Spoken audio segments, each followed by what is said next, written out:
A lot of people use the word burnout, but don't always know what it actually means. So let's talk about it. Hello, I'm Dan.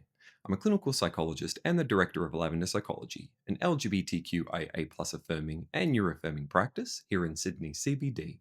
Burnout isn't just being really tired, and it's not just about working too much either. At its core, burnout is a state of emotional, physical, and mental exhaustion. It usually builds up when your nervous system has been under strain for too long without enough recovery or support. And one of the key parts of burnout is this sense of reduced capacity. Things that used to feel manageable suddenly feel really hard. So it can show up in ways like feeling constantly drained, even though you've technically had rest. Simple tasks feeling overwhelming, like replying to a text message or making decisions. Your thinking feeling foggy or slower. Getting more irritable or sensitive than usual.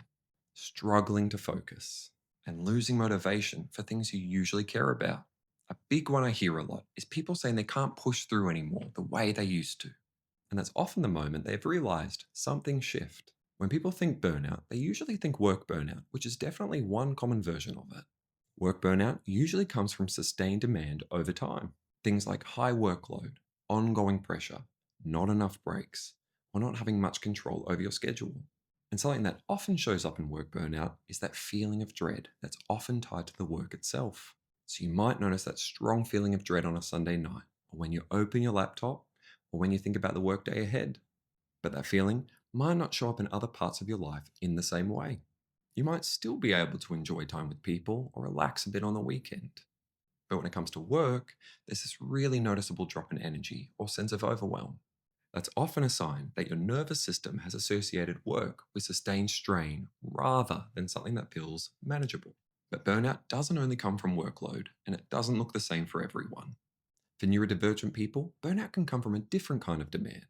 Not just what you're doing, but what you have to do to function in environments that don't quite fit you. So things like masking or camouflaging for long periods of time, constantly managing how you come across, pushing yourself to meet expectations that don't align with how your brain naturally works.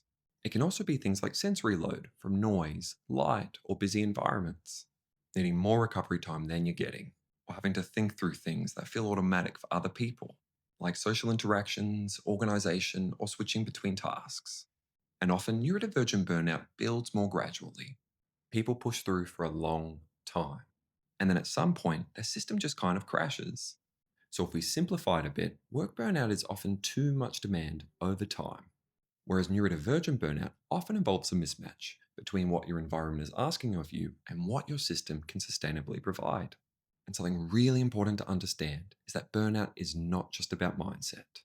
It's your whole nervous system being under too much strain for too long. When your nervous system has been under strain for too long, it can shift into a kind of shutdown state. And from the outside, that can look like low motivation, procrastination, withdrawal, or not engaging in the way you normally would. But internally, it's usually not about not caring.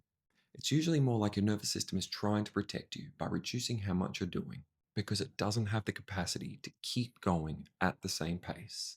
So burnout is not a personal failure.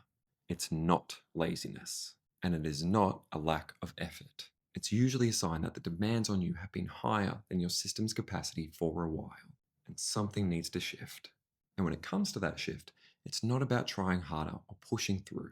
It's usually about looking at things like your workload, your environment, your expectations of yourself, and how much recovery you're actually getting.